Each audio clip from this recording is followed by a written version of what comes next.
Beth. I'm Eve. We're all wearing blue for the red, white, and blue. No, It's actually, you're you're not wearing blue. You're I'm wearing... not, but I'm covered up in blue. It's 4th of July week. By the time, well, you'll see this, On the 29th. yeah, no, today's 29th. Today's the 28th. We had this argument last week. Today's the 28th. You're right, today's the 28th. So you'll see this on the 29th, and then before you see us again, it will be The 5th of July. the 4th of July in the United States. Yeah. So The 4th of July will have happened. Because it happened on Friday. I'm sorry about last week, about the first day of summer. I was totally wrong. I admitted it. I admitted it in the video. I don't know if Yes, I saw that. that. I was right. Scroll across the bottom. Of course I was right. Of course you were. She's never been wrong in the history of the world. Just want you to know that. in her mind.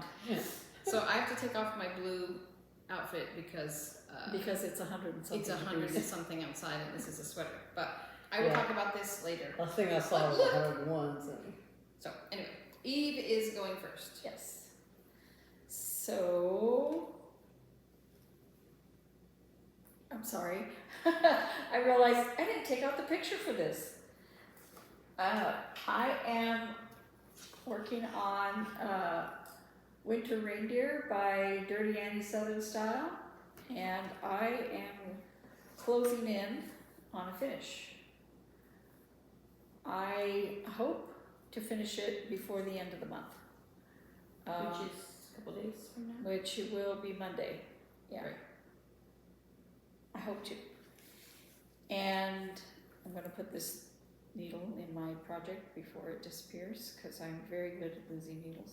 And then I'll have to call Robert to find my needle. Mm-hmm. You're going with the dogs. You need a magnet. So, I've been all over the place this past week, because I can only work on this for so long before I go, I can't do that anymore. So I did a tiny bit on, there's a hare in my garden. I just frogged this entire bunny again and then put it back correctly.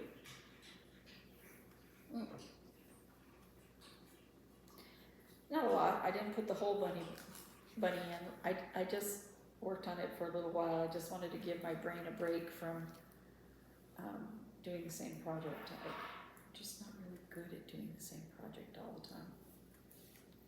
Which is why Beth finishes more things than I do. Let's talk about temperature, shall we? It actually got cooler here. Last week was a lot cooler than the week before. I guess. But the sun today, even at It's 9 warmer o'clock in today. the morning. Ugh. I walked to the mailbox and the mailman's like, do you want to wait till I put the rest of the mail in the box, like, so I could take all of my mail? I'm like, no, just give me my package. It's hot. Yeah, Sorry, I interrupted you. I didn't check how hot it was today, but I know it's hot. But it's only 103, but it's supposed to go up to 107. Yeah, I was going to say, Okay, only checked it 103. earlier. I was watching a Brit watch of the hottest cities in the U.S. We won. Yeah. Okay, so this month is almost done. And I was looking at, and I did some seaweed down the side a little bit. Well, that's fun. But the next one goes all the way across. So I have to get this seaweed down to about here. So you know where to start. No, I can start off with what's here already, but Just to make it. I gotta keep up with the seaweed Yeah. so that I'm not at the end going, oh my God, I have to finish all the seaweed. So, and I didn't say I designed this for our Etsy shop, Three Sisters Creative. So, I know I want to ask the people that are working on it at the end of the year to give me a picture if they will, please. Just so I can include it when I upload the real picture of it. Okay. I did some more work on winter deer, by Tiny Modernist. Ooh. He's headless. He doesn't have a head. But he's already cute. He's Yeah. just cute. His Cute. body is cute. Yeah, It's like his a little, cartoon. his little feet. After I finish his head, then I'm gonna do all the bobbles around. Then I have a lot of backstitching to do. I was enjoying working on this today. I worked on it longer than I intended to. And again, in the same vein of wanting to work on something else, I picked this back up. This is Stitchy Pro's Spring Mingle 2025. And it's called the Lavender Grower. And I added some of Robin's Redbreast there. Does anybody know that poem? Let us know. Mhm. Oh, the poem of Robin Redbreast. My mom used to read it to us all the time. I really like this. Well, I'm not going to sit down and finish it. I just said I'll put in a thread. Just because I was gonna go pick up that, and I'm like, I don't wanna work on it. I just don't. I like it. It's just very fiddly. You know, I was working on. So what's fiddling? Okay, so That dirty Annie. all of these snowflakes, and then just making sure that I'm making it right, having I to see. count. And then I started down here, the snow down here, and I'm just like, I can't do that. It's You can do it, but not in large. not in large, quantities. no. And I had to get that snow, that black snow across so I would know. Sorry. So I counted wrong this way on the tree, and by the time I finished it, I realized what I'd done. I went, I'm not frogging the tree, because in the long run it really doesn't matter. So that means I need to add down here, but I wanted to go ahead and get this snow in so I know how far down to add for sure. I think 2 spaces, but I'm not positive. So there is that. And then I worked some on my, it doesn't look like a lot, but it is, okay? Because it was like right here before, so several rows. It's now finally starting to become concave. I was like, did I do it wrong? Why is it still flat? It's not an emergency, so I'm like, whatever. And then I made a tiny little seashell. Oh, that's cute. From what pattern is that? From the YouTube. I was starting a starfish, but I got interrupted and never went back to it. And I finished the hamburger. It has a tomato, It's a deluxe hamburger. and now it's her hamburger. That's so funny. I think it's a good conversation piece Yeah, too. that's great. I think it looks like a tomato. She finished the tomato. Don't you think it looks like a tomato? I think it Got does. seeds and everything. Yeah, it's nice. And the onion, and the lettuce, the bun, the very fat bun, and the cheese, which is obviously jack cheese, and the meat, and the bun. Very cool. This is neat. What a funny pattern. So you can put a drink on all of those except the top one. You could, but it wouldn't be safe. Thank So- you. That's funny. So for Cross Stitch Camp, I have mentioned before that I am going to start this, and I'm doing the upside down one. And as I've shown you before, I'm using this fabric which is very sparkly. And I'm gonna try this thread that they sent me when they sent that fabric. It's mostly white, but it's fades to like a grayish blue in places. If I don't like it, I'll frog it and use the 5200. And then of course I'm gonna add some shiny. This treasure braid, I'm gonna add it with the gold or do it by itself because I want it to be shiny where the bells are.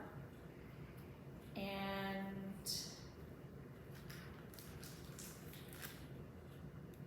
toward that end, I'll keep this out for a second. And then my new starts, I'm gonna start Let It Snow by Stitching with the Housewives. Oh yeah, the bells, the jingleberry, that's Erica Michaels. Probably on 28 count black that I have, 28 count evenly.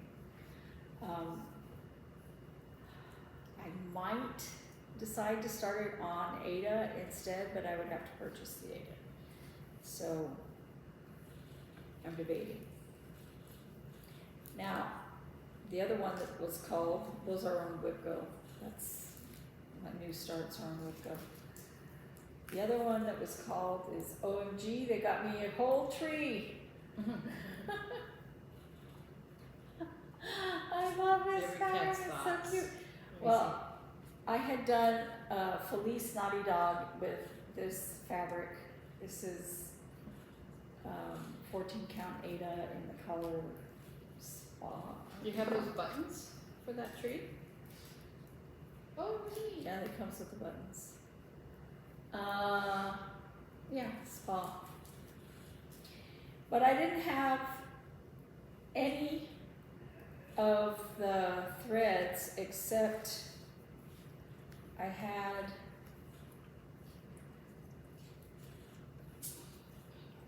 four-leaf clover and I had bamboo. That's another one I could use on Jingleberry if I push came to shove. I don't mind snow having a texture of different colors. So I just plucked out threads that I thought looked like the colors. Because this is a very tiny pattern. I mean, it's 65 by 65 and most of it is a skinny tree and some words. Mm-hmm. So the only thing that's gonna matter is the black, and I didn't have charcoal, but I'm using, I didn't have Weeks Dye Works charcoal, but I have Weeks Dye Works onyx, and how different can they really be? So, yeah. And then the projects that I'm gonna concentrate on for July is Loops and Threads. It doesn't have a name. It does have a name somewhere. I found it once. I think it's on the instructions, Trees and Mist or something like that. But I don't know. And this is as far as I've gotten. This was given to me for Christmas by my son's girlfriend, and I think it's a beautiful, but the pattern, the pattern is so hard. I'm gonna have to copy it and, I don't know, color it in or do something, because it's hard enough that, it's bad enough that some of the threads are so light that you can barely see them against the Ada. Mm. But I can barely tell one symbol from another. They're not different enough that I can really keep track of what I'm doing. And the other one I'm going to concentrate on is, I started this for Beth, Plant Pots by Darling and Whimsy. This was for the Meow the Merrier. this is how far I am. So I have a whole pot to do and then cactus over here. It's not a lot of cactus I have left. I have to finish off the green and add just a little pink flower. So far it has really helped for me to concentrate on something. But I'm going to do the loops and threads first while I'm doing the cross stitch camp piece, because that'll give me a break from that trying pattern. And then I have haul. So since I bought that red sparkly fabric for the upside down berry, that's 28 count, and they didn't have 32 count in red, and in the red sparkly, and I thought, if I get red from anywhere else, they'll look so different as to not go together. So I ordered green sparkly, and I figure all I have to do is change the green ribbon to a red ribbon, and they'll go together, red and green. This fabric comes from France. It was supposed to be here on the 22nd. It was here in Phoenix on the 22nd. And then it went away from Phoenix to Los Angeles. And then up the coast and I don't know where and all around in California, and finally came back here and I got it today. I got it this morning. And I threw in some threads. These are not for this project, but they look to me like the colors needed for the hummingbird that I'm doing in July. And I'm going to compare them to the DMC when I pull the DMC. If they're vastly different, then I'll save these for a different project. But I'm holding them upside down. But I bought them by color, looking at the pattern that I wanted to match and the picture, and they look pretty darn close to the picture. I'm very happy with the colors on that. Do they have a color names? They do, but they're in French. I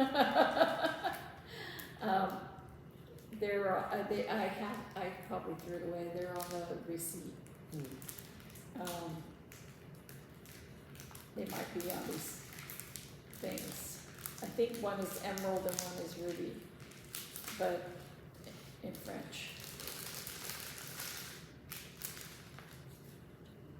Rubis and emerald. Yeah. But I think they're beautiful. see. That white thread that I had was one of their threads that they sent as a sample with the very first thing. I gotta tell her that it arrived. Because we were both going, what the heck? It's pretty. Yeah, they are. I really like their fabric, and I thought, I'll try some threads.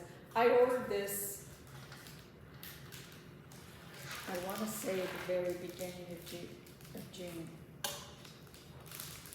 And I was expecting it to take a while because, you know, it's from France.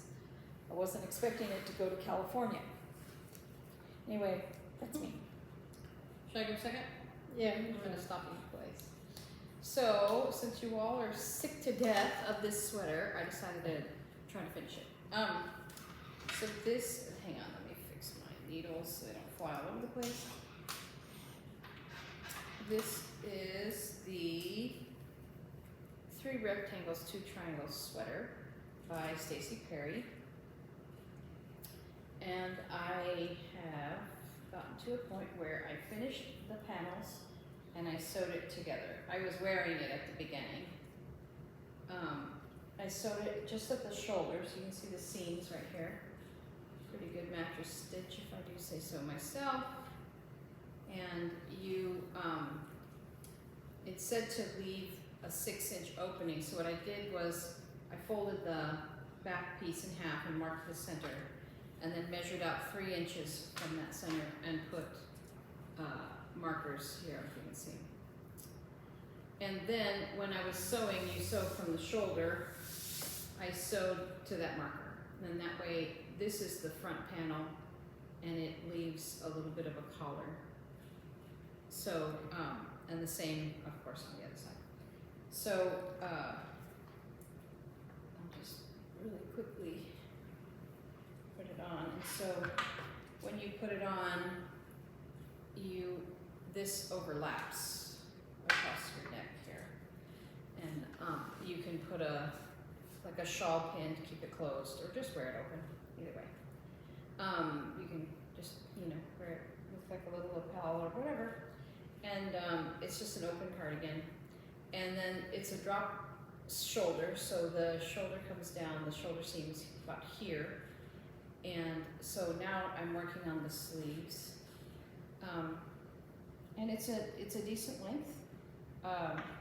And she's shorter than me, so it should, my aunt, so it should work out just fine. So here's the 3 pieces sewn together, 3 rectangles. That's the back. And I started on the sleeves. So I have that. And what I did with this was, after I finished knitting and binding off, you saw me binding off last week during the video, and the bind off edges up here at the top. I think it looks really nice. I steam blocked it just very lightly with I put it on the ironing board and just hovered the iron with the steam blowing down to try to straighten out the edges. I'll do a thorough full soak wet block when I'm done with the sweater. So, but I did that just to uncurl all the edges to make that sewing go well. And here are the sleeves. You start at the wrist end and increase as you go. And I'm making 2 at a time so I don't get second sleeve syndrome. And just to give you an idea of how it looks, this is what it would look like, which is nice. It's a nice width. She's got much skinnier wrists than me, so. And the edge of the design, the edge of the pattern is written so that this edge is all stuck in it. So you see it's got like if you can tell, it's got a light, like a mock rib is the pattern. So you knit 1 purl 1 across on the front, which is like a rib pattern, but on the way back you do all purl. So it's a little bit of like a broken rib, which is really nice, and it sits really flat.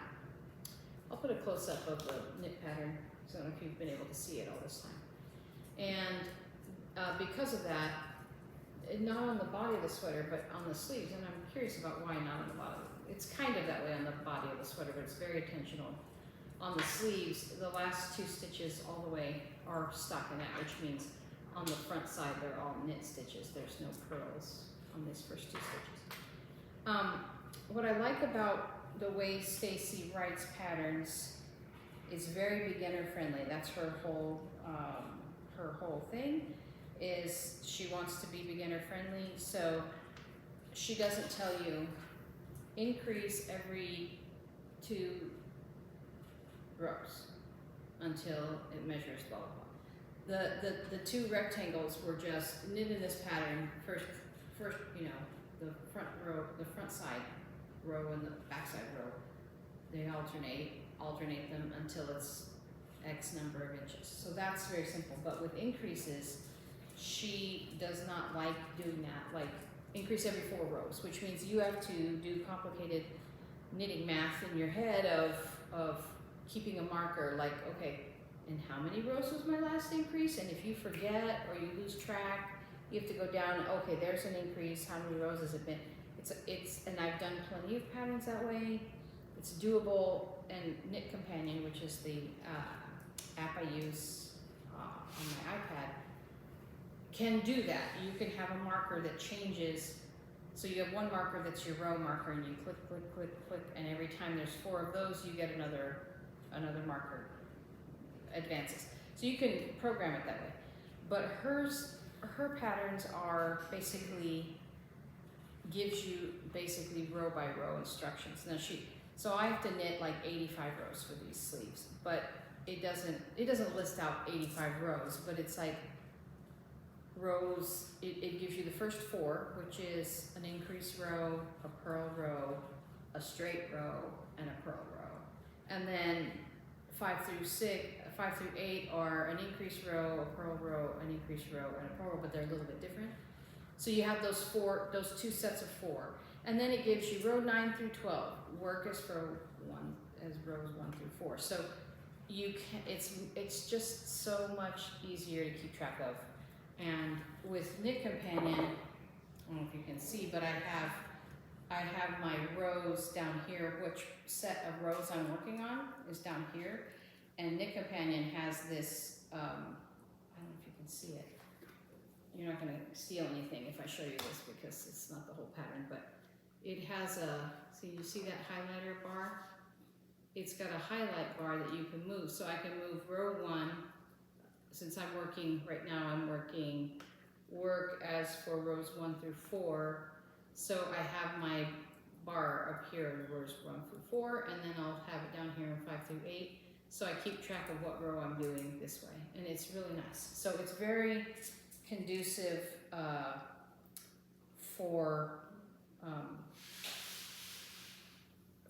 sorry, I'm losing track of where I am, for beginners. And if you're really like, I want to make a sweater, I want to wear something that I've made, this is a great place to start. And well, really any of her patterns, but this is really easy.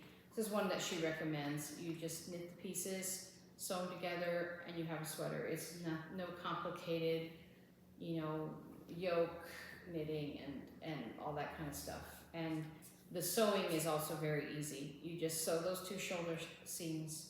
When I'm finished with the sleeve, I'll center it here, and I'll sew them in right here, basically. And then I just sew from here and down. So that's really easy. Anyway, so that's where I am. I am on row 35 out of 85 rows. So not too much left on this sweater. I don't think I'll be done by next week, but I should be closer. I've been doing a lot more. I'm like, I have to knit every day. I've been really sad that I haven't been able to knit as much as I like, and I told Mark, I'm like, I need to knit more. And he's like, yeah, you do. So that was nice.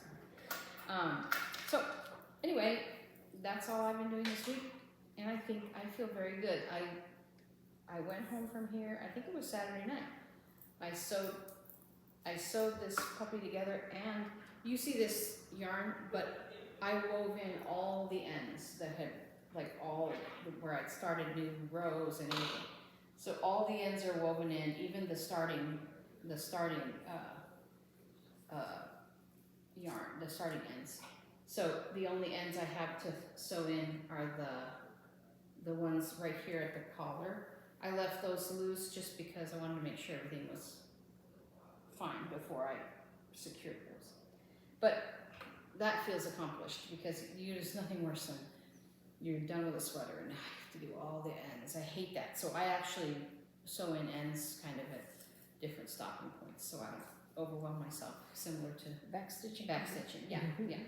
So anyway, that's my sweater progress, and I feel good about it. I kind of feel accomplished. In other crafting news, I did start working on Hannah's room last weekend, and I was able to uncover her bed, so that was, and pull like the quilt I made for Dad, pull that off, and it's ready to be washed. But I didn't force myself to like keep going in the deep dive, but I did get some accomplished, so I'm going to give myself a thumbs up for that. So anyway, that's me.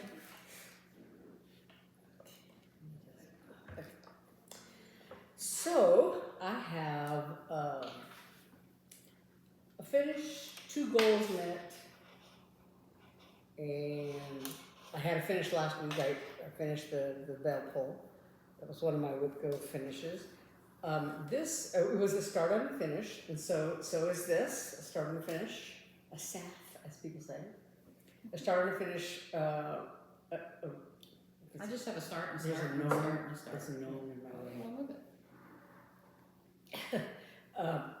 move it. So as I said before, my my WIP-GO board is I have a WIP and a new start for each square. And this bottom row down here, I had actually run out of WIP. Well, of WIPs I have handy because all my other ones are in storage. So I had run out of WIPs when I was making my 2025 board. So down the bottom are WIPs that are that were part of series, like the Black Cat season that I did last time was part of the larger Black Cat season series, but it was a new start of the 6th pattern. And so all of these down here are like that. Black Cat season, Calling of the Sea is a Stacey Nash chart that it came with 3 in it, so I had done 1 before. And so 2 of these were on the WIP-GO board. And then one of the up on the rooftop stockings that Stephanie Webb designed for the Jiggle Ball was on here. 2 of them were down here, and I've done 1 came up earlier. So anyway, that's what all these are. So I had a start and a finish of Black Cat season. And then I had the other one that was was Calling of the Sea Compass, and I had a start and a finish. And it really only took me basically 2.5 days to do this. This is Stacey Nash Designs Calling of the Sea Compass. So it has the north, west, east, and south on there, and then just a simple compass. That's neat. They're so nice. So that is, like I said, start and finish. So I have the whale is coming up, you know, later on this line of stitching. And I haven't updated this lately, but so you know with the different colors and stuff. But yeah. So I was gonna say I might have a bingo, but I'm not sure. I don't know. but yeah, so that one, that's a WIP-GO start and finish like last week. So for those 2 calls, I finished them. And then my new starts for this month were, let me make sure I go grab that, were also Stacey Nash, they were animal crackers. So the numbers for June were, what did I say, 21 and 23. And so my 21 new start was Stacey Nash Animal Crackers Blizzard. And I said last week, I think I said that the fabric was 46 count. It's not, I think it's 32 count. I think it's Marron Gray. I took the little things out of when I dyed this fabric at Naomi's the other day, I took the little fabric envelope things out of my, what I had them on, and so, but I think, judging by the size of this fabric, I think it's... Did you dye that? Uh-huh. What was that apple green? Yeah, that light green, I It just looks did so even, like it looks factory dyed. Yeah, it didn't come out very mottled. I just like stuck it in and took it out right away because I was trying to get it very light wash. So it's green, but it's not very mottled. But so this is Blizzard. It's pretty. the little fox. You know, he's got the little scarf on and everything. And so I did just because I don't have any goals for my new starts. So I just did one whole. Piece of a skein, you know, six lengths. So all 6 this is 2/2, so all 6 of those pieces are in here. So I just did, this is part of the scarf that goes around his neck and then down, one of the things down. So that's Blizzard. And then Millie was the other one. It was called This Elephant. And on this one I just did like just one length of thread. I didn't do all 6 pieces, you know. So because it was getting late and I was tired. So I just had a very minimal tiny start, but that's a new start. So I hit the goal for those. So they'll go on my WIP-GO board for next year. Yeah. And let me get this out of the way. So then the new numbers were called for WIP-GO. So let me trade all my piles of crap out of the way here. It's not this. Sorry, got a mess going on. Okay, so the new numbers were 2 and 16. So my number 2 is April Dolce Dormire by Madame Chantilly. And this pattern, it's a mother and father bunny and a baby bunny and a big giant carrot in a wheelbarrow. And it has also, you could like a separate pattern, you can do just the baby bunny on the carrot. But I'm doing the whole one. So I got started on this last year, I guess. And it's right. I'm in the middle of doing this carrot. I have a needle and thread stuck on the mirror. But so I did a lot of this, the border, this greenery on the border. And this is 28 cat needle weave. 2/2, and I don't know what the threads, if they're, I took all the threads out of here. It looks like they're all DMC.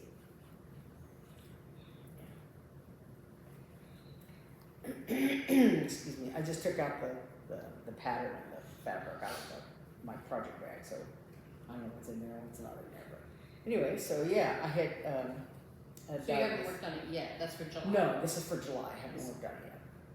So that's the number 2 WIP, and the number 2 new start is one of these by Thread Milk, I think this, yeah. The Statehood series, Statehood Splendor series, and this is Indiana.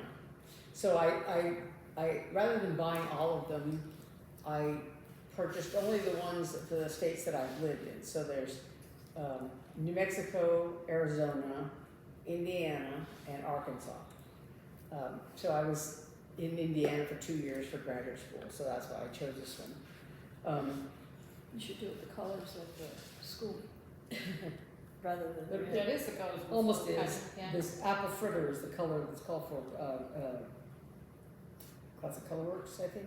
Yeah, that's And the colors for Indiana are red and white. for the school are, red and white basically. That's So- not boring. Yeah, it's just like New Mexico is cherry and silver. Indiana is like red and white. Yeah, they're all red, so. Yeah. So yeah, whatever.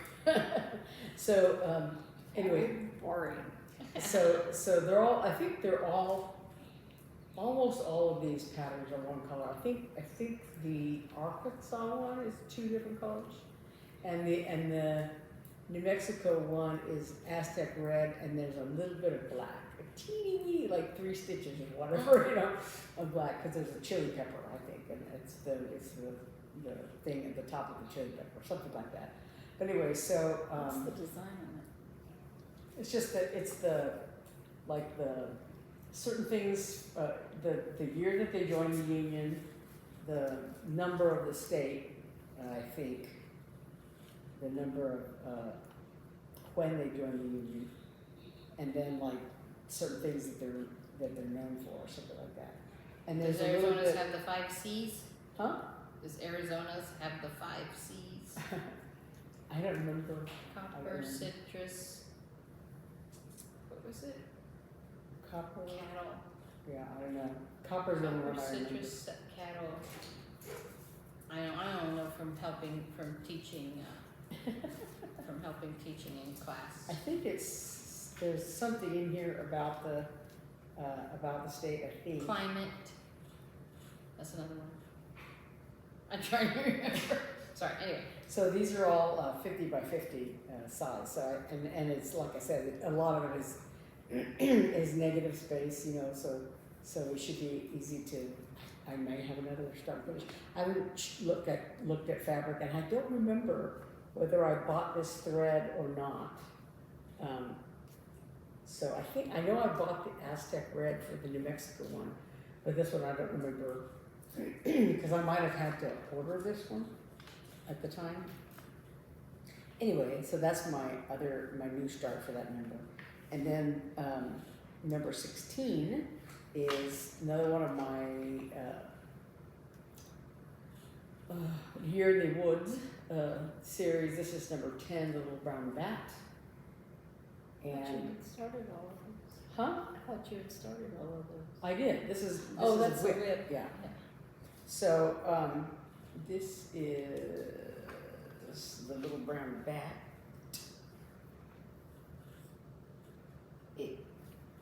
So it's kind of bent here.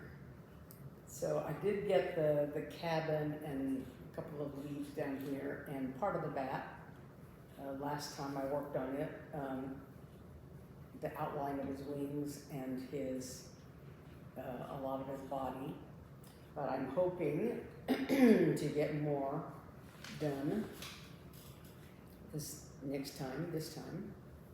We shall see. So that's my number 16 WIP. And the number 16 New Start is a pattern by the Blue Flower. This came out, I want to say, for the Jingle Ball. But this is Quilber with a little, what do you call it, porcupine.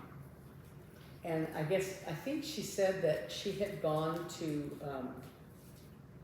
the zoo, I guess, where she was, I don't know what city.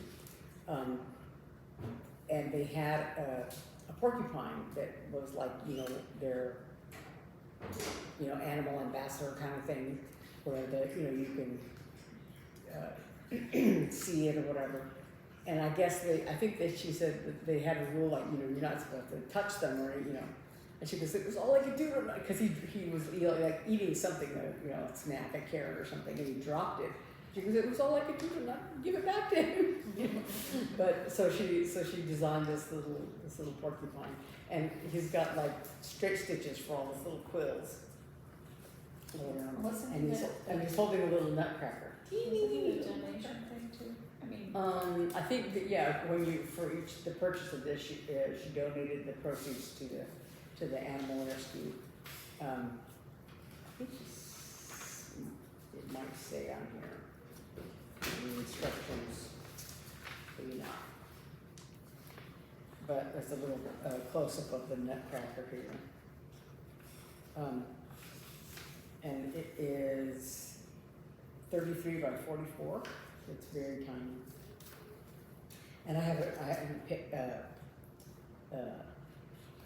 fabric for this either, but it's all I think it's all GMC threads.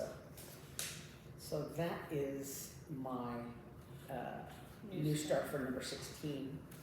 And then the other thing I'm doing is, of course, cross stitch camp. And I'm getting closer on the back side, the moon side of my cross stitch camp piece. So all I have to do now is I started the back stitch line that goes all the way around the square. I started here because I had the end of this piece of thread. When I was doing these little yellow swirlies, there's a big one and a little one, or a big one and a slightly smaller one. And this slightly smaller one I had to, cut a length of thread, and I was using, I'm doing 2/2, so I was doing these little swirls, and the length of thread that I cut was like just a tad too short, because each of these little swirls has, there's there's 3 prongs, and the middle one has like a little set of 4 stitches on the end, and I could get the thread all the way up to the end of the set of 3 stitches, and not the set of 4 stitches.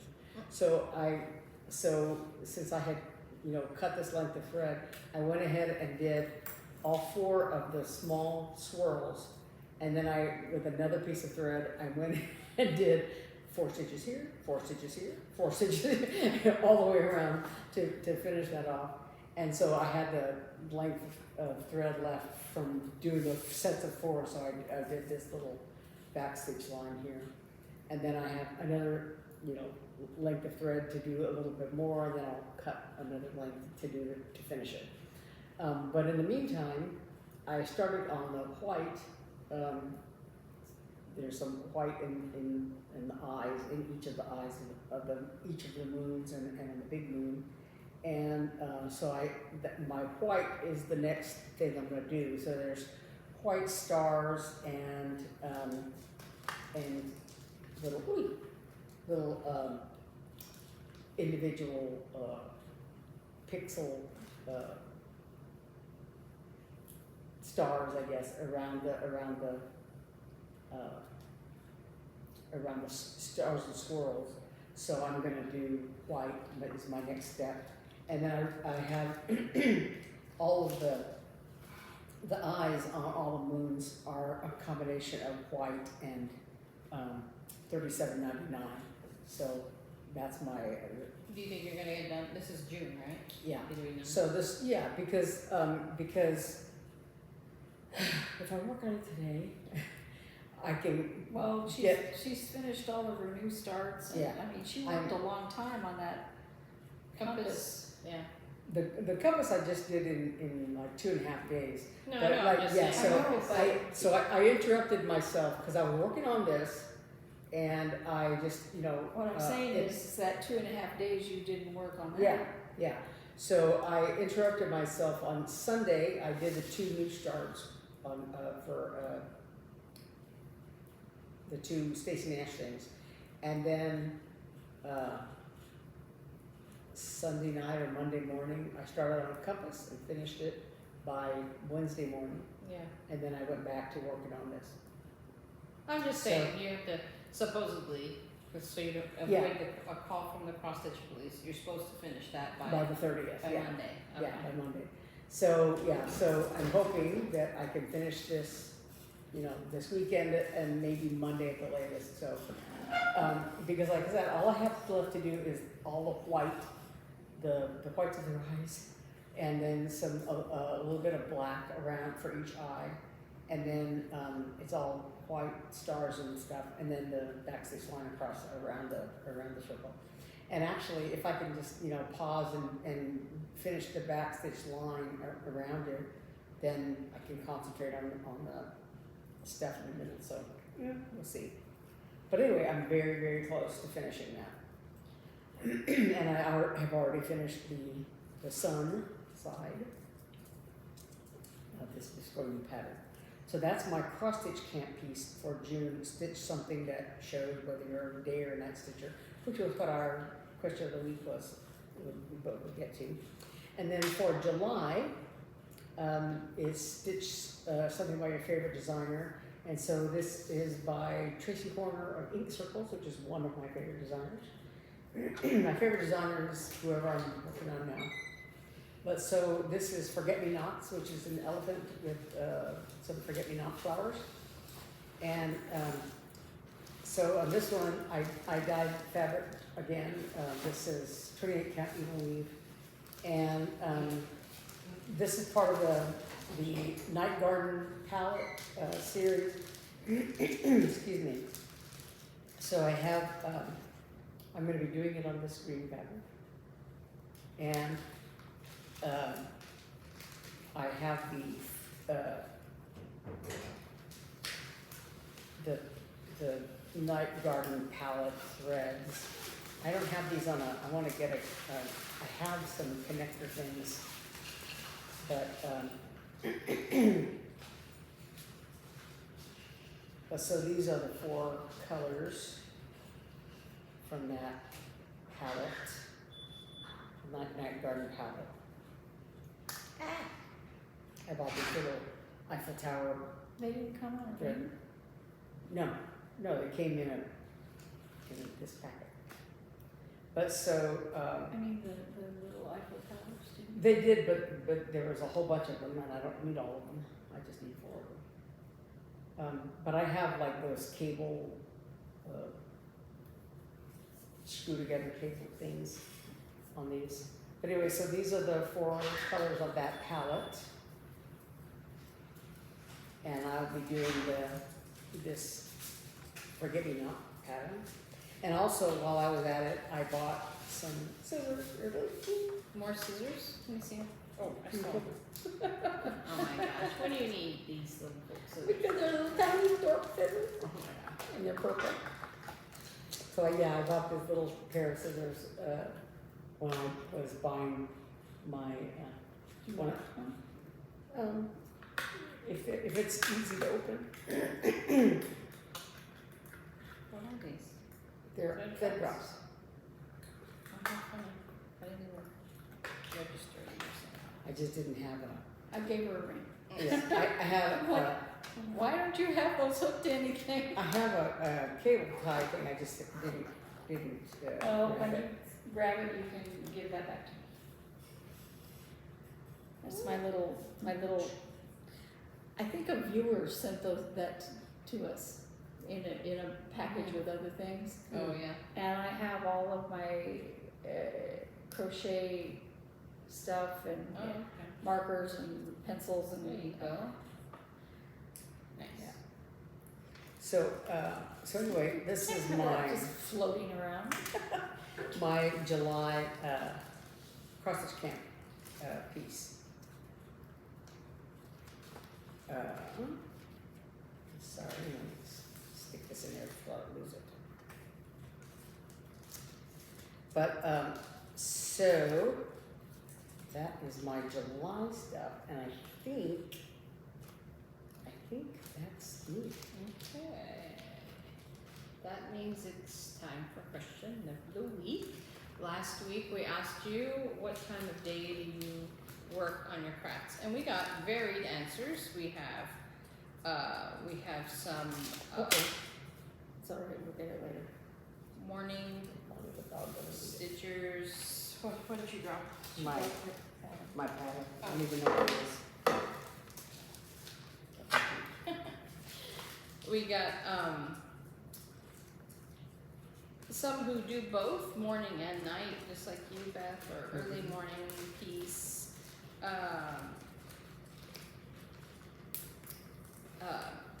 Mostly at night, but then some people who like to get up early and stitch in the quiet. So It's really peaceful Yeah. to be stitching when nobody is awake to interrupt you. but yeah. So this week our question is, as if you're in the U.S., what are your 4th of July plans? I have had a very chaotic and busy last. Am I at my new job 3 weeks now? It's been 3 weeks of June, and or did I just finish my Nope. 4th week? 4th week, I think, because I can't remember. the See end how of bad the it's month will been? be- That's how bad. I It's started at the beginning of June. I started very beginning of June, so let's see, 1, 2, 3. Oh yeah, I just did 4 weeks. They kept me. They decided to keep asking me back, so that was good. But I've been so chaotic. Part of me is just like 4th of July, day off. Plan, as my mother used to say, I plan to be flat on my back, like just really do nothing. I don't know. Sometimes that's the best thing to do. Yeah, I know. you're It's more exhausted from your vacation. I don't than, like going to city firework things because inevitably my battery dies, although that already happened. But Yes. And then one I got lost getting back to my car in the dark with a small child, And not that I have one of those I was gonna anymore. say, he's much bigger now. He probably wouldn't find Yeah, it. and you know, I just find, you know what, I'll watch them on TV. Part of me, you know, I definitely, I don't feel like doing like a thing, like a barbecue or anything. I feel really down, like I need to just have downtime. And then, but I also, what? Decompress. Yeah, and I contemplated like figuring out where the city fireworks are and like the three of us driving somewhere, me and Mark and driving somewhere to watch them from a different vantage point or something. I thought maybe I could figure that out, but that might take too much brain power. And then you have to be outside in the heat, you know. Then I was at Costco and I see they have these ginormous boxes of fireworks, you know, that you can get. Mhm. And so there was a fleeting moment of, we could set those off in Eve's backyard, but then it flew away. No, you can't. I said, no thoughts. No, I know that. So I mean, because that's where we've traditionally. Yeah, set it's fireworks. just, I would be No, I know. like, no, know. I'm. And it's really so hot. I don't know. Well, all the years that I was in Arkansas, you know, the symphony played for 4th Right. of July, and so we would play last thing, you know, as it was getting dark, and then they would set off, the city would set off fireworks. What was really nice was like in the last several years,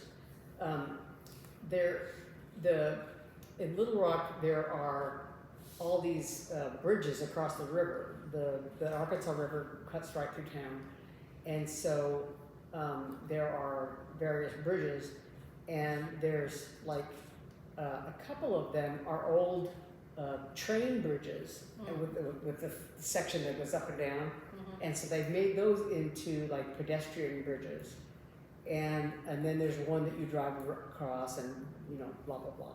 So the one closest to to Riverfront Park, which is where we would play, they would close that. I think that was the one of the ones you drive across, whatever. So they would close that and set up the fireworks there. And so it was a really great vantage point, because then they're, you know, and sometimes, I think a couple times I stayed, because we were like packing up, you know, our instruments and everything as they were setting up, you know, doing the fireworks. And so sometimes I stayed there and watched them, and other times I was walking back to my apartment, because my apartment was just a few blocks from the river. And so I could see the fireworks from, you know, all the way home. And and then also I guess other various times, like for the Riverfest, the Memorial Day weekend, they would shut them off then too, and the same thing, you know, like enjoy them on the way home. Or You know how I know I never would have gone to any public firework things unless I had Robert? Because I lived within half an hour of the space shuttle going up. Did I ever drive there to see it? No, you gotta like crowds. But Yeah. there were other times when there were fireworks that were set off that I could see them from my apartment. You could see them like up over the, you know, if you got the right angle, you could see them all. So it's so funny talking about fireworks at the. So first of all, let us know what your plans are. Yeah. Sorry, we're boring. Our plans are 0, but that's why we want to know what you guys are doing, so we can live vicariously through you. No, I know you, but that's part of Because crowds. I went to the balloon fiesta because I could take the bus. Yeah, I know. That's what I'm saying. That's part of crowds. Talking about fireworks. So Yeah. the downtown in downtown Phoenix Symphony Hall is basically across the street and down. No, I want to say actually it's 2 streets. It's not the same block.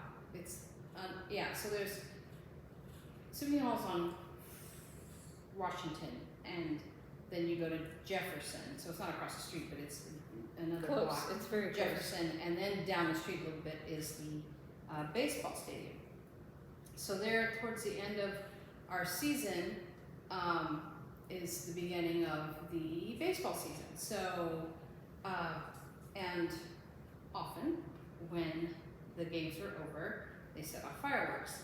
So there's a couple nights, you know, in the beginning of the season when they do that. So one night we were there at it, and we were in the lobby, and all of a sudden they start setting off fireworks, and all of Symphony Hall is like, could you hear it? Because one of the nights was the one that you were there, and we were like, how can they not hear it inside the hall? But they couldn't. But in the lobby, it was so loud. It was like, is this old building gonna withstand that? Like, 'cause you could feel it in the windows and everything. Yeah. But I like fireworks. But it's been a long time since I lived across the river from the space shuttle going up. And could you see it from your house? not the first one I lived in, but the second one, because I was on an upper floor.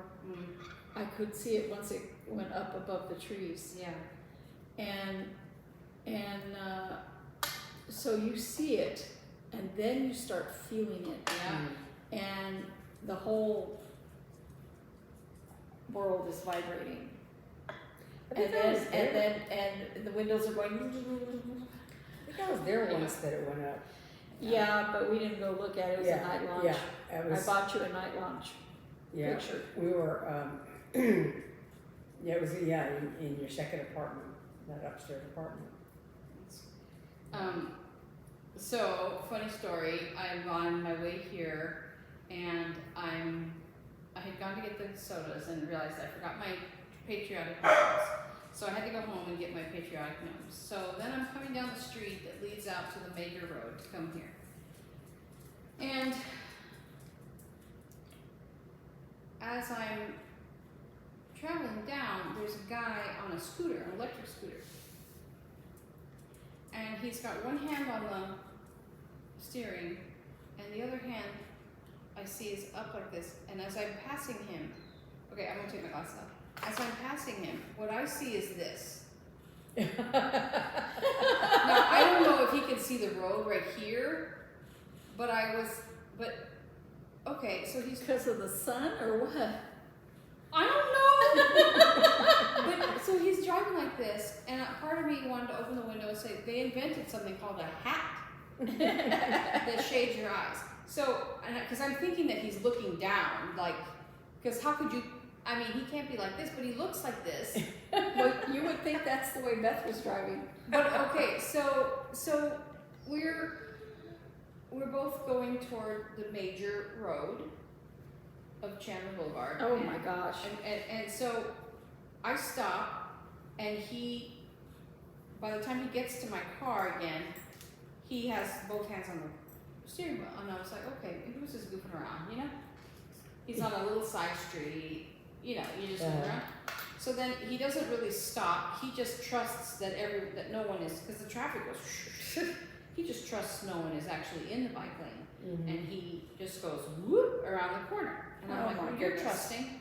I don't trust people. No. I don't trust them to not be in the turn lane, or even if you're 1 inch wide and there's a car right there. Like I don't know that he looked. I don't know, but I saw that he had both hands on the steering. So I'm like, okay, and I wait my turn, and I go, and I'm driving down, and I'm passing him, and he is on Chandler Boulevard like this. And I'm like, dude, I have a hat in the back of the car. Would you like, I want to stop and say, what are you doing? Or buy a pair of sunglasses, you know? I'm like, I know it's hot, and I know it's bright, but I think not dying would be... You gotta be better. Is it so hot and bright that you cannot, like, use your eyes? Bizarro. Like, So Beth, tell your story because Yes. I'm ready to cackle. I know. Okay, so we were at the grocery store, just buying a few things we decided we needed. And so while we were, so we had gone on separate, trajectories to get our stuff. I was in the checkout lane. No, wait, I haven't gotten to that part yet. Oh. So while I was driving around, they have, the chip and cookie junk food aisle, and on the end of it, they usually have some sodas and stuff that's on sale or whatever's going on that week. and then of course they have further down, they have like the dedicated drink aisles with sodas and sports drinks and all that kind of stuff. But so while I was passing by the chip aisle, which I was definitely not going down because I was not buying junk food, I was buying, you know, real food, supposedly. Anyway, so as I drove by there, they had a display, and there were vitamin water there, you know, on the end cap, on the end. And so I thought, you know, I'm going to grab a couple of those. And I didn't grab any for Eve, I just grabbed flavors I liked. But so when I was looking at it, So sweet. when I was looking at it, you know, there was like the full sugar side and then the sugar-free side. So I went to the sugar-free side, but one of the flavors that I grabbed, I looked at the flavor and I didn't look to see whether or not it was sugar-free. I just grabbed these two things and then stuck them in my basket. You did an ester. It happens So- to be a flavor I really like. Yeah. So you know, we got our stuff and we were getting in the checkout line, and we were going in line. There were people there. So Eve was looking at the vitamin water. She goes, "Oh, did you get one of those for me?" I was like, "No, but I could." So I thought, okay, I'm gonna go get another one because I want both of these, and so I was gonna get one for her. So I knew she was sitting in the checkout line already, so I was zipping back to where I had found this other one, and where I found these, and that little end thing. And then when I got there, I realized, oh, this has sugar in it, and I didn't know whether or not Eve wanted one that was zero sugar or not. But so I thought, you know, so I looked around, and they didn't have that flavor in zero sugar. So I thought, okay, well, I'm going to go real quick over to the drink aisle. So I'm trying to hurry again because I know Eve's in the checkout line already. And so I'm zipping over there, and I went down the one aisle, and it was all, you know, it's all the sports drinks. And I thought, oh, this is the wrong aisle. It's the next one that has all the bougie water, you know. So I got down to the end of the aisle, and I whipped around to go up the next aisle. And as I was whipping, I didn't whip right, and my little cart, the corner of it caught the edge of this display, right? So the display was one of these long vertical things, and it had all these packs of gum. And it was the 3 packs, right? Of the plastic 3 packs of gum. And so they were all hanging on those little prongs, you know, in this display thing. And I caught the bottom corner of the display thing with the corner of my basket. And so it went like this, and here comes a cascade of gum packs. So about 5 or 6 of them landed in my cart, and the rest of them landed on the floor, and it knocked almost all of them off of there, along with some of the little prongs, you know, were on the floor there. And as it swung back, it hit the end cap, and on the end cap were all these boxes of cereal. And it was a cascade of all these boxes of cereal. You're lucky your nephew doesn't work at that store. And like, and I don't even know, because like once that little cart, that little display thing hit the end cap, but it somehow, I guess they were all rocked a little bit or something, because I can understand, like, if the display had hit the end cap and like 1 or 2 boxes had fallen off, but the whole shelf of boxes just went tumbling down, and they're like, you know, 3 or 4 deep, and they came, you know, just all those cereal boxes, and I'm like, ah! And so then this kid, who was one of the clerks, he came over there from a couple of rows, because I was like, there's nobody here, there's nobody coming, because I thought surely somebody will come in, you know, and so nobody came, and I was like, I don't know what to do, because I didn't want to just leave, and leave this giant mass of things on the floor. And so this kid came around the corner, and he's like, oh, okay, I'll get it, I'll have to get somebody, you know, whatever. And so I'm like, I'm sorry, and I'm like taking gum out of my basket, and And then I still had to go down and get I wanted to, look at the drinks and stuff. So I'm trying to, surreptitiously, hurriedly. Leaves at the front of the store. So she comes. She So comes and she tells me. So I'm grabbing, so I finally made a decision about the drinks, whatever.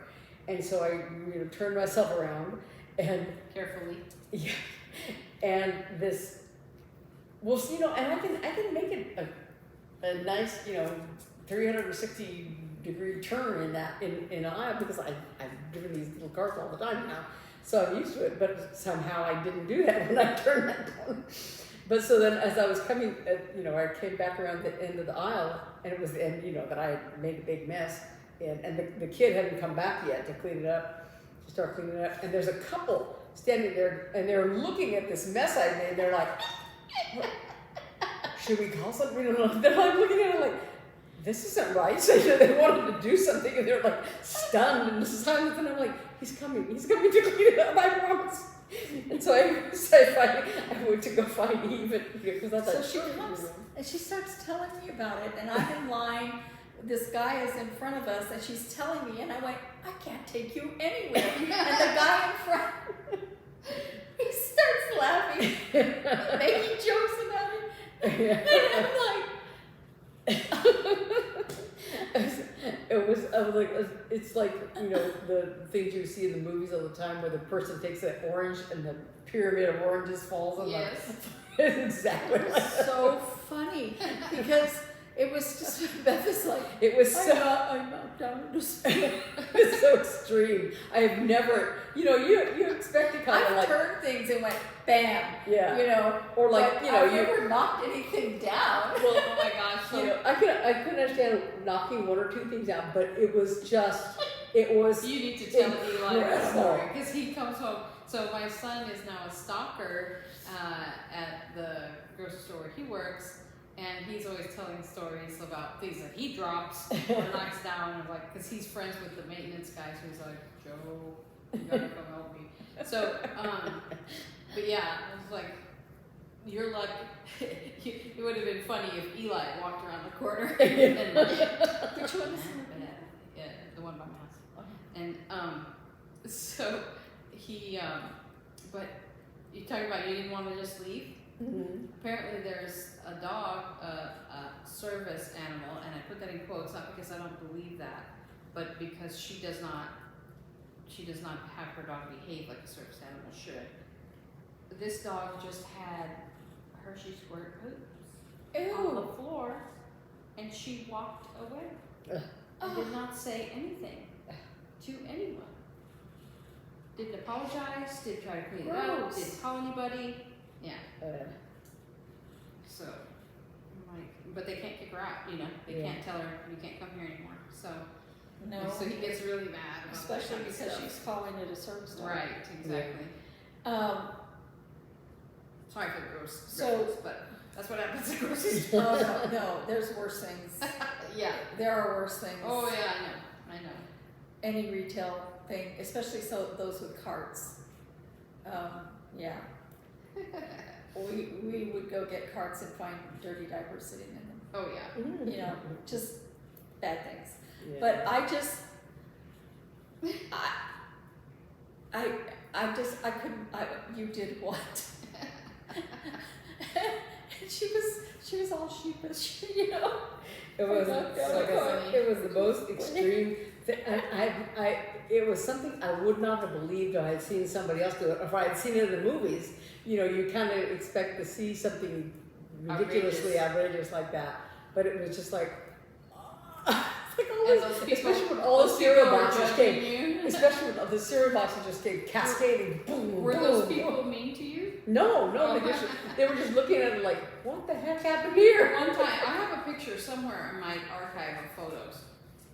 One time I was in the grocery store, and somewhere random, it wasn't in the bread aisle, it was somewhere random, there was this, like, thrown on the ground loaf of bread, Oh, and just these random pieces of bread on the, and cart tracks.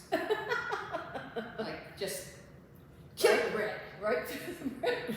And one time I was walking through the store and a loaf of bread just went That happened to me too. Yeah. I grabbed You know what it is, I realized, because Eli told me that, so part of his job is stocking, he has to get up on a ladder and put top stuff. And you're not supposed to put boxes of stuff up there. And he goes, I don't do it, I see some people do it, and it makes me mad. Because he's a very much a rule follower. Yeah. But he's like, one time I pushed something, and I pushed like the top stock so much that the stuff on the other side Yeah. started But what pushing. I saw, it didn't happen that way. Yeah. I had come up an aisle, I went around the aisle, and the bread aisle was right there, and there was nobody, there was a lady, it was that one store where the bread is facing like the deli area. Mhm. There was a lady way far across, past the fruit, where in the deli area, Yeah. right? And this loaf of bread from the top comes sailing out. I mean, not just a little. It didn't go plop. No, it went plop. And she looked at me, and I looked at her, and I'm like, how did that happen? And the only thing I could think is that somehow it was squeezed out by the other breads. But They said, get out of because here. Or the earth, I don't believe that the earth turns slowly. I think it turns in pitches. Because every once in a while, something like that will happen. And literally my family will go, earth moved. like it's rotating, but it's like a square wheel. And every once in a while, gravity just catches up and something falls. If I'd been really smart, I would have taken a picture of that Well, mess yeah. that I did. I didn't think. I We're was not just part of like, the generation that films it. she was too embarrassed. yeah, I was just trying to get out of there. I just did it for the TikTok. Yeah. What was I gonna say? That happened at Joanne's once. Hannah and I were, I'm sure, looking for dress fabric. yeah. And she was walking down the aisle right in front of me, and all of a sudden, no one around, a bolt of fabric fell, because they're all standing like this on the shelves, right? Yeah. And it just fell and hit her right in the head, and like put a little cut on her head. And I'm like, where does that come from? She didn't pull it down. It No, just she fell didn't pull off. it out. She was No, walking. you were in front of me. I think that oftentimes somebody will put something there back in the aisle or whatever, and it just is like leaning, because I had this happen. You go to put something away and you don't put it right, and it just like is leaning just enough, and the gravity is just pulling it just That's enough, what I'm saying. and then just it just works its way down But far you enough. could see that it. But at that point, if it were really happening like that, you would see it moving. And there's no. Not necessarily, because it can be just very, very slowly, because it's just off balance So I don't enough. think the earth is flat, but I don't think it's round. And I think it's square like a square tire, and I think that's why I think it's round. That's my theory. You can come at me. You can tell me. So what is the other explanation? I've seen weird things happen where you go, how did that happen? Yeah. Like sometimes you see two cars that are going to smash into each other this way, and all of a sudden they don't. And it doesn't look to you like anybody like jerked away or anything like that. They just don't. Yeah. Like suddenly an invisible air cushion comes in between them and keeps them from Well, hitting each other. it's very interesting because when things like that happen, like accidents and stuff, it's very interesting how your brain can slow everything down. Mm-hmm. How really, I was listening to a podcast about this, and this guy, Mr. Baum, actually, was talking about how he had this very traumatic experience and when he was in the army, and how his brain literally was thinking all these complicated things in the time that it took a grenade to fall, basically. Mm-hmm. He had all these thoughts, like boom, boom, boom, boom, boom, boom. But it happens like faster than that. Oh yeah. But your brain, and he's like, we can't perceive the world at that level all the time. Can you imagine? Or maybe we do, and we just don't even know it. Well, But that's why people perceive color differently, and Yeah. it sounds like a really simplistic thing, but your brain is functioning at a certain level, right? And you see color, let's say you see purple and other people see pink. I saw that on TikTok. You gotta, solve this argument between me. Is this purple or is it pink? My daughter says it's pink and I say it's purple. And you look at the thing that she's looking at and you're like, oh, hun, that's pink, But her brain perceives it as purple. And I don't think it's because that she doesn't understand what the color purple is. Yeah. It's that her brain is telling her, seeing different parts of that, because it was one of those things that has that finish that kind of, in a different light, it looks like a different thing. Her brain is perceiving purple parts. Well, here's the other thing, is that a modern lighting also is very, I think, so LED lighting is very strange to me, and it changes colors of things. Oh, it does. So like I had, and fluorescent lighting and all that kind of thing. I had this pair of pants. I no longer have them. In my closet, they looked, I'm trying to remember now exactly. They looked green. I perceived them as green pants. But when I would put them on in my house, I thought they were green when I would wear them. But then in my closet, they look brown. And I'm like, why do these look brown? I think they're green. So you don't exactly, it's kind of the same color family. So if you choose a fall top or whatever it goes, whether it's brown or green, but I'm like, these are green pants. And people will say, no, those are brown pants. I'm like, no, they're green. And I'm like, why are we arguing? What is it about these pants? And one day I was pulling them out of the dryer. And so the light in the dryer is incandescent. It's an incandescent bulb in there. And the light overhead in our laundry area is fluorescent. And I pulled, and so half the pants were in the incandescent light, and half the pants were in the fluorescent light, and half of them looked green, and the other half looked brown. They were two distinctive colors in the two lights. And the same thing happened when we painted our house, remember? Yeah. We had this paint. We painted in the hallway, and we're like, okay, that's green. We painted in the living room. No, it's brown or whatever color. This one, especially this one light color. I always joke now when I walk into the hallway. Is this green or blue? Is it blue or green?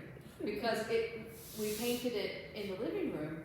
So we have our house painted in 3 colors, but depending on where you look, it looks like there's 5 or 6 because the upper part is different than the hallway, even though it's the same exact color, and there's an upper part in the kitchen that looks different than the hallway and then different from the upper part in the living room. It looks like 3 different colors of paint. And in one part of the hallway, like it was so bizarre, like if you painted it further down the hallway, it looked like one color, but there was a part of the hallway that gets light from the living room, and it looked like a different color in the same hallway. But I think that your brain is perceiving certain parts of certain colors. Each individual, of course, is different. I see color in a very particular way, and even grays. And I remember once I was drawing with a pencil, and Jan came by and she's like, how do you see all of those gray colors? I'm like, it was looking at a color picture, I'm like, they're right there. Yeah. And it's because I can see all that, and I think that those of us, and we work with color and all that, that's why Beth can't stand to stitch on a white canvas anymore, stitch on a white piece of fabric, because for her, that color is important. Yeah. Okay? Because she wants to make the whole piece look a certain way. And other people, they're fine stitching on white. Well, yeah, I think it's just all a matter of what it's just like anything else. It's it's training and exposure and perception. Well, and things but like that. you know how you perceive color. Yeah. You know, if you perceive white as a color, it's different than if you perceive white as a lack of color. Mhm. To me, white is a color. It's not necessarily a color I want to stitch on all the time, but it is a color. But I don't mind stitching on it. Well, and I found that I didn't know this, but I follow a lady who's a knitter, and she's colorblind, but she's got a particular kind of colorblindness that it's not like typical colorblindness like you think of like, and so I didn't realize there were degrees of colorblindness. That's interesting. I didn't know that. It's interesting I had a that friend it's of a woman mine who is colorblind. Yeah, exactly. I had a friend of mine, a guy, and I'd known him for years, his teacher that I worked with, and one day he held up, you know those notebooks that had green paper Mm-hmm. with lined green paper? Soft. Yeah, light that green. soft green. Mhm. He picked up this paper and he goes, "Does this have lines on it?" And I was like, "Yeah." Because I'm colorblind. Leave me alone. I'm like, I had no idea. Like you just don't know, you know. Yeah. My best illustration teacher in art school was colorblind. Oh wow. And he could not, one time we were playing Pictionary and he'd say, which one is mine? Yeah. Right? Mm. Yeah. You know, I don't remember which one was his, the blue one or whatever. Yeah. Such and such one, he goes, yeah, which one is that? And we all knew that he was colorblind, but you don't think about it because he was such an amazing artist. Yeah. And what he did was he studied color theory, Mm-hmm. and he would use that, his knowledge of how color worked, and he would label everything. Mm. And so, like if he didn't work with colored pencil so much, but if he were working with colored pencil, he would definitely not get past the color name because he needed that color name. Yeah. He couldn't just look at the lead and say, oh yeah, I know what color that is. Right.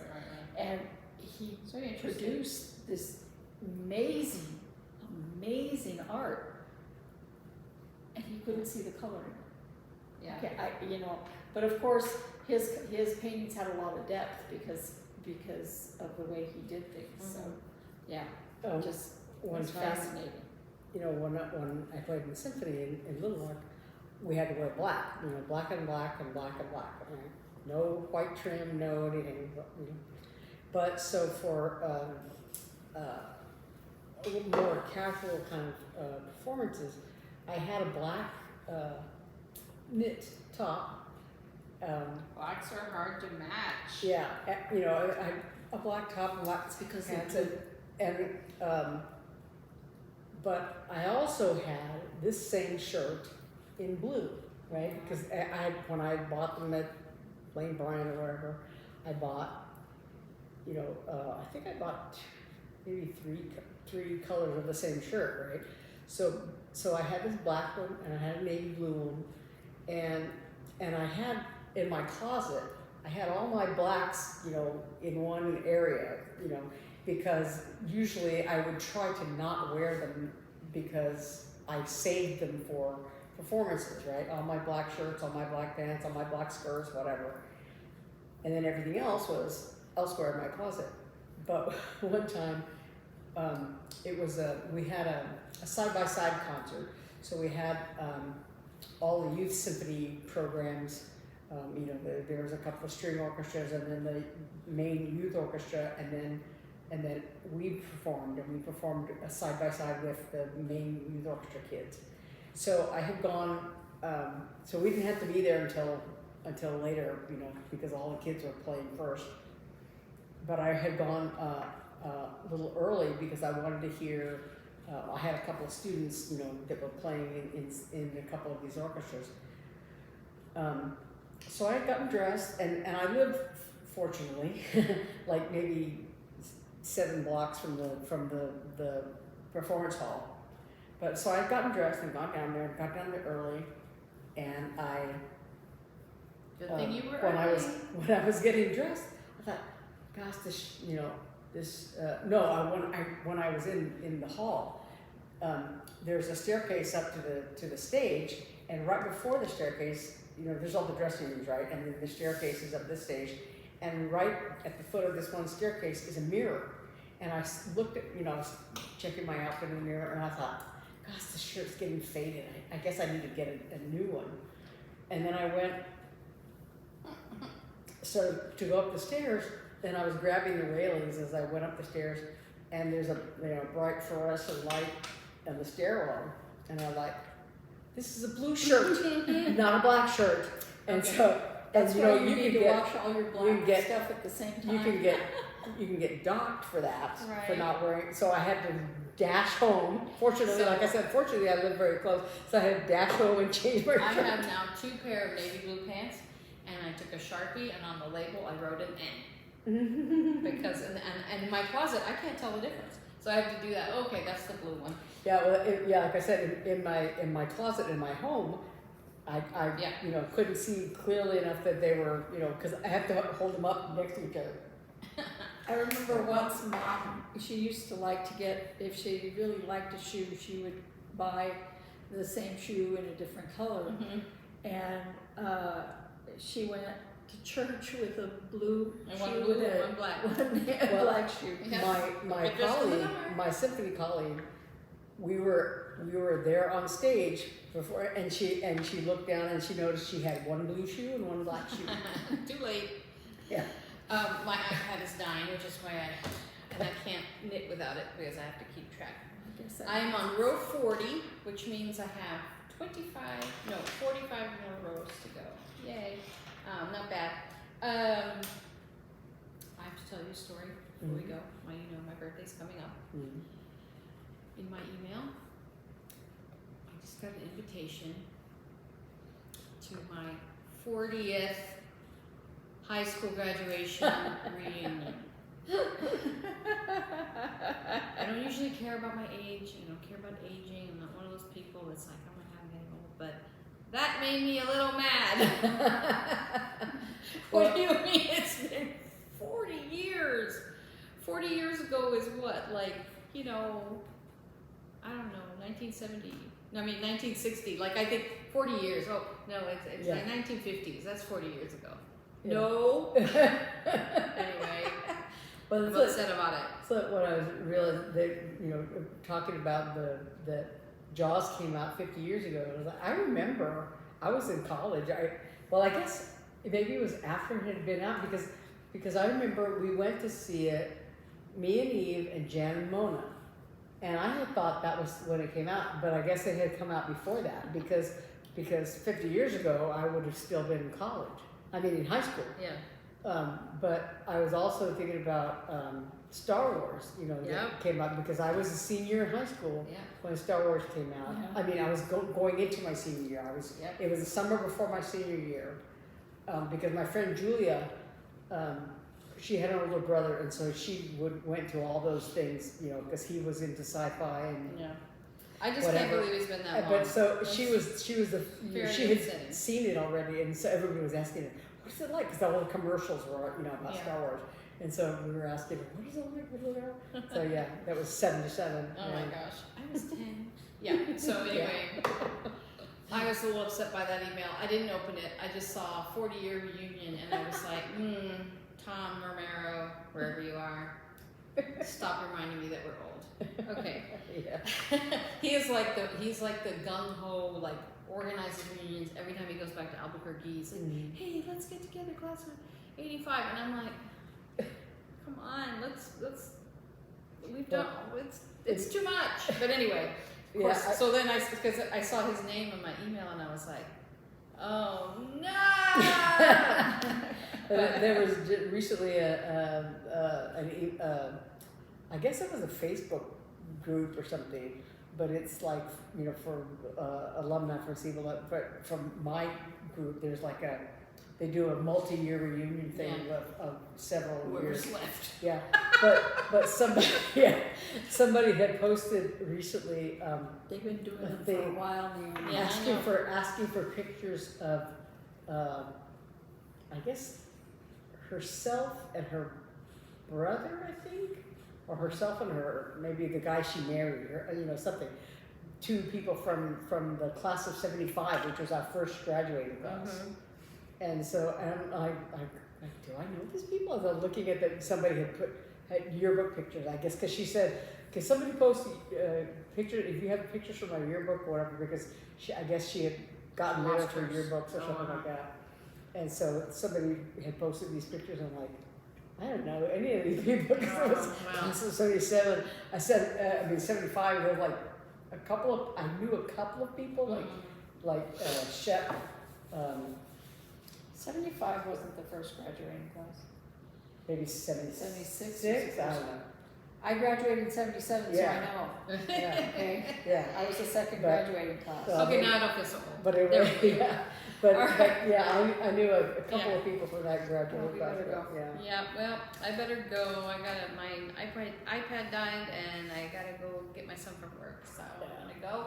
Thank you for joining us again. We hope you have a safe and happy 4th of July here in the U.S. And if you're not, well, I'm so glad you're watching us, because we must be really weird to you guys.